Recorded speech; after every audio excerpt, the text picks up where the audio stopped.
Welcome back to the MVP podcast, here with another special episode of Fight Club. I'm joined by the main man himself, Mr. Weezy in the building. How are you, Weezy? Yeah, not bad, brother. How are you, man? I'm all right, man. I'm all right. I'm a bit tired, I'm not going to lie. Stayed up late last night watching the big event. How about yourself? Yeah, I stayed up for it, man. Went straight to work after, so yeah, a bit tired, lagging here, man. But yeah, it was worth it, man. Worth it.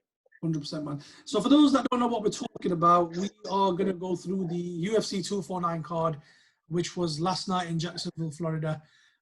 It was the first sporting event without fans. And you'll see, we'll discuss it in a minute, but it might be the future of sports. A lot of people tweeted live time and said, this works a lot better without fans. So it'll be interesting to see, how this plays out. Do the fighters agree? Do the pundits agree? Do the experts agree?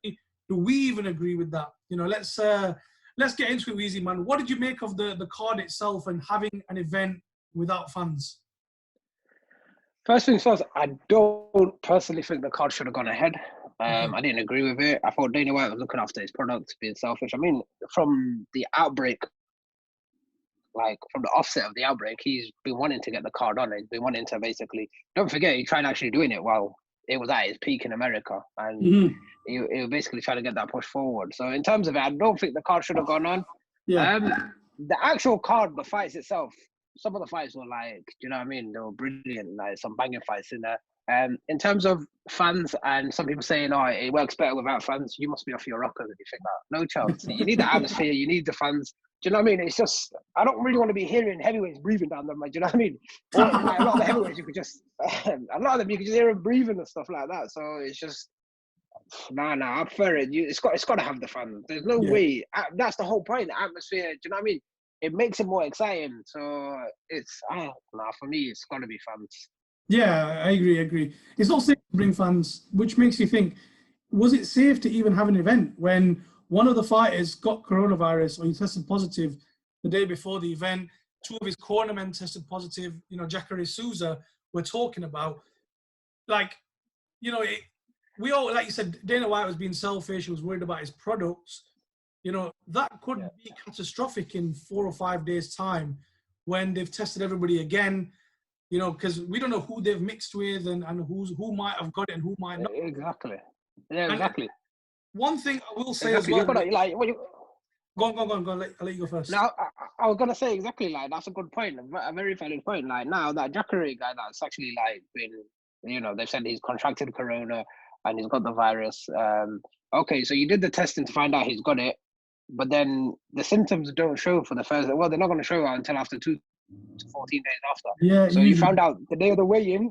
The next day, even if you did test them people, they might not show the symptoms. They might not show it for another 14 days, or they might not show on their blood system or anything like that. So then what happens if 7 to 10 days down the line, half of your card, that people that mixed in obviously were in and around him because his coaches got it and then they picked it up. You know what I mean? It's going to look really bad on Dana. It's going to leave him liable for a lot of things. So it's a case of... Definitely. I think this will be like a tester, and we'll see if this worked from a financial standpoint, from a health and safety standpoint, first and foremost. We may then see more events. We may see boxing want to come back as well. The one thing I didn't like, and a lot of neutrals mentioned this to me as well, was, how we're promoting social distancing and keeping your distance and staying away and staying at home and all of that. Obviously fighting is one thing, but all the other people, like hugging and touching and taking photographs together and the presenter up and close and all. It just felt like it was sending a very bad message. As good as the card was, and we're going to get into that in a minute, it was a bad message. Now you see that bit where Bruce Buffer was basically giving everybody elbows? Yeah, exactly. And then Joe Rogan goes, "Oh, why don't you give them your usual fist pumps? Give them fist pumps. They won't be tested. They're all fine." Yeah. And then you had that Justin Gaethje one where he went to shake his hand, and then Justin Gaethje goes to him, "The corona will kill you. My blood will kill you," or something like that. And I'm thinking, well, what's the point? I mean, you've got your cornermen all with face masks. You've got like the guys that actually check them before they go in. The cop men all with face. What's the point of all that if you're gonna like basically be shaking hands? If you're gonna literally like the proximity of it, how close you are to each other, it kind of just it's like with a lot of things, like in terms of all sports, it's at the moment it's not making sense. Like the fans part, okay, fair enough, but like them needing face masks, this and that.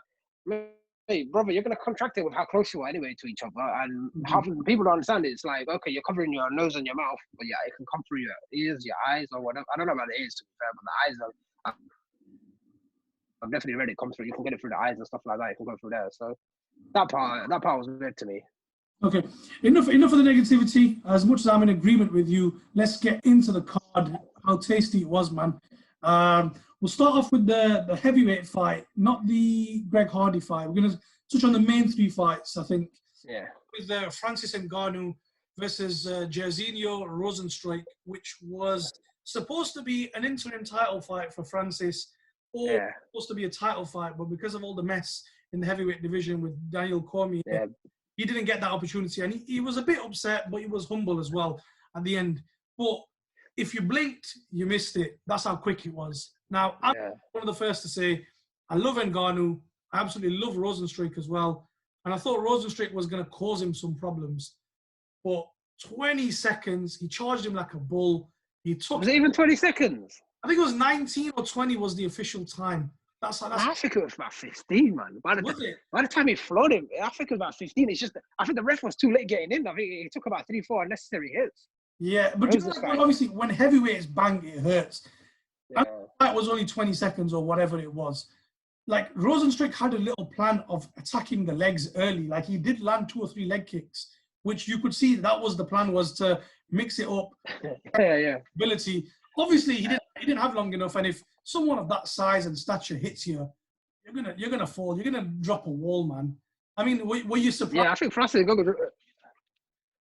know what? To be fair, I was like, you read before they come out and before the fight, you're reading Twitter, and then one guy tweeted exactly what you said. Don't blink, you might miss something. And then literally, I'm like thinking, okay, I've seen highlights, I've seen these guys fight, I've seen like 1 or 2 fights, but obviously, I'm thinking to myself, do you know what I mean? The big guys, and you're thinking to yourself, oh, this could get tasty, and everybody's on Twitter going, this is going to be tasty, this is going to be this is going to be that.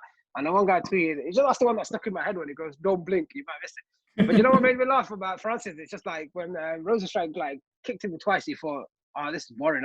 This guy's going to do my legs in, no chance. He went for hell on leather and he just threw. And then I thought, wow, like literally, when he's knocked him down, he's like, when he's hit him and then he's gone down. And then I'm thinking, when he's hit him another 3 times, I'm thinking, Jesus, ref, man, you should have got in there a bit earlier, because I know, you should have tried. He looked like he was gone.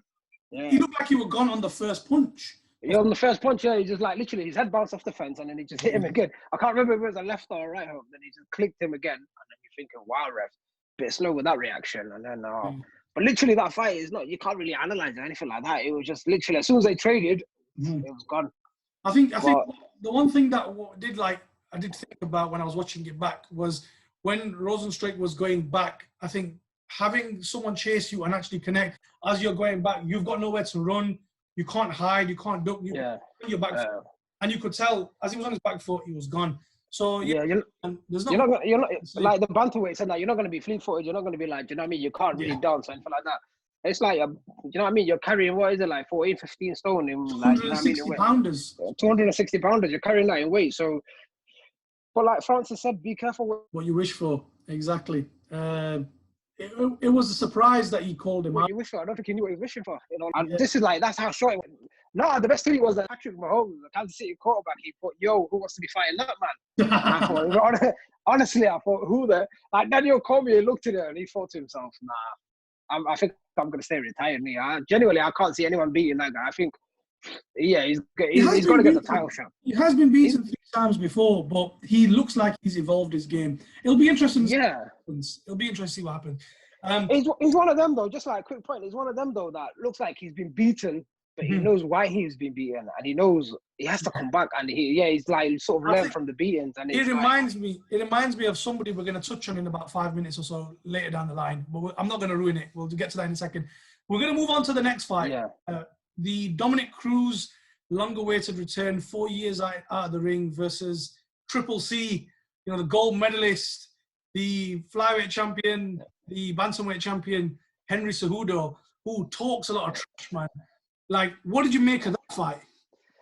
That fight, it was like a chess match, because it looked like Cruz had a lot of movement about him. He was bouncing up and down, up and down, up and down. And so you got to give it to Triple C. He tried taking away the legs to basically make sure, like, later on when it gets to the later rounds, minimize it so he doesn't move away from you. You can't constantly keep running away from you. So in terms of the game plan, I thought, because I remember texting you and I'm saying to you, I figured that Triple C will eventually get to him in the next 2-3 rounds. You did. And then he got to him straight away. So I thought to myself, it was a good fight. It was a good, like, that one was more of a chess match. Compared to the fight, the heavyweight one where it was just bam, bam, bam, first punch to land. This one was more of a chess match. I thought the stoppage was, premature. I didn't know. The guy was on his way up, man. Give him a chance. Yeah. Like he said, it's a title fight. Don't be doing that. It's a title fight. When it's a title fight, and guys basically, every fighter in that fight, like from the main event to that, they basically said we spoke to the ref and we said to the ref, give me a chance. I'd rather go out like on my shield. I'd rather die in there than give me a chance. It's a title fight. And I thought that stopped. He was on his way up. He was literally standing up and the referee just bumped in. But then I was reading, I don't know, have you seen it? Where that Cruz came out and said, I could smell alcohol on the referee's breath. Have you seen that? No, I haven't. I'm definitely that. Because I'm a massive Dominic Cruz fan. And I was upset that he lost. And I thought the stoppage was premature. Not to kind of your points, but I agree. He was ascending. He should have been given a chance. But now that you've said that's a big accusation from whoever said that. Whoever's written. It's Cruz himself it's Dominic Cruz that's come out and said, I could smell alcohol in it, like from it. I could smell the smell of alcohol from his breath. Okay, that is going to be... Okay, I definitely want to look into that. And that's a big accusation, that. That is a massive accusation. I mean, Dominic Cruz is a glorified champion. He's a respected guy in the UFC. They've got him on the announcers table. He's So he wouldn't just come out with something like that. So after this, I'm definitely going to check that out. Let's definitely. Before we crack on to the last fight, the main event, I just want to say, what's your thoughts on the retirement decision from Triple C? Did that surprise you at all? I think I was reading, like last night before I went to bed, I was reading I was reading like a tweet from his manager, and he said, no, his coach, sorry. And his coach said, give him the right amount of money. If Dana puts on a couple of more zeros at the end of his check, he'll come back. So I think there's rumors going around that they had him and Dana were having disputes about pay and this and that. Yeah. So he's probably turned around and thought to himself, if I'm going to be fighting for these small checks, I'm not going to risk my reputation. And obviously, he looks at himself as the best UFC fighter ever, the best mixed martial arts fighter ever. So in terms of it, it caught me by surprise because literally after that victory, where everybody, the build up to that fight, like, when they do the little sort of like montage, they're saying for you to be a certified bantamweight champion, for you to say you have to be the best, you have to go through Dominic Cruz. He's just gone through that, and then straight away he's come out with, I'm retiring. And I thought, that's a bit of it. It looked like his whole team was shocked. The only person that wasn't shocked was Dana White. So even his coaches on that were a bit surprised by it. But I don't know. He looked, to me, for a guy that's had a long layoff, he looked fit, he looked healthy, he looked like he could bang. So I don't think that'll be the end of it. I think he'll be back though. Yeah, we'll have to see. I was listening to Dan Hardy after, and he was saying that he's just talking about money because Demetrius also had a contractual dispute with the UFC as well. Because that way, there's not a lot of good fighters, so there's not a lot of money in the. Yeah. So that might be part of it. So I agree with you there. Let's move on to the main event of the evening. And for a lot of people, nobody thought that is how that fight was going to end. If I'm going to be honest, I didn't. You thought that Gaethje was going to win, so I'll give you the respect for that. I didn't actually put a prediction out because I'm not sure, but I don't think even you expected it to be that one-sided. I thought Gaethje would win. I thought Gaethje would win by decision. But I thought Tony would cause him a lot more problems. Yeah. Personally, a lot of people were saying, because obviously the guy Tony is the mystique around him, strange fella, this and that. It's a bit of an oddball, isn't it, really? But everybody was saying, let him go to the distance, let him go on his show. I thought it should have been done after round 3, me. I thought the guy's taking hit after hit. He was getting hit with that left hook clean. It's like boxing one. Do you remember George Groves' Carl Froch first fight? Yeah, I remember that. Where Groves could not miss with the right hand. Yeah. Genuinely, that's what my head pumped back to. I was thinking, this is like that. Obviously, I thought to myself, Gaethje's gonna, because his coach was very like, whereas that fight, Groves didn't really have a good coach who didn't really advise him. Gaethje's like, basically, the coach was like, stop loading up with every punch. Do you know what I mean? Be more practical with it, be more precise with it, this and that. But honestly, I thought after round 3, Tony Ferguson, I thought he was done after round 3. He was just genuinely. He got the only thing that you can remember is the uppercut where he floored him with that. But then that looked like they didn't affect Gaethje. I was gonna ask you a question. You know, if we had maybe 15, 20 more seconds in round 2, because that was literally on the bell, do you think that Ferguson might have finished the fight there? Because he did get him. No. He could have then swarmed him and maybe finished him. Maybe, you don't know. What do you think? I don't think so. I think it looked like, because you got to look at it, he got hit with the uppercut. It goes down, but then it bounces straight back up. So when he's bounced straight back up, he's looking to engage straight away. So I think, to be fair, whenever Tony's actually hit him, and Tony hit him clean, Gaethje came back with like 2-3 combos or a left hook or a right hook that's literally were like making Tony do spin. And he was literally, even like the leg kicks when Gaethje was kicking him, like round 3 and 4, when Gaethje just kicked him, Tony was just literally, his whole body was spinning. I thought Herb Dean took too long with that stoppage. I think he took a beating. He took an unnecessary beating, but I think it was so one-sided. He's not lost for like 12 fights. He's undefeated for so many years, and the fact he's got this reputation of a boogeyman who you just can't put him down, you can't stop him. Even when he looks bloodied up, he doesn't stop. So that's why I think he got the benefit of the doubt. I agree with you. I think he could have got stopped a lot earlier.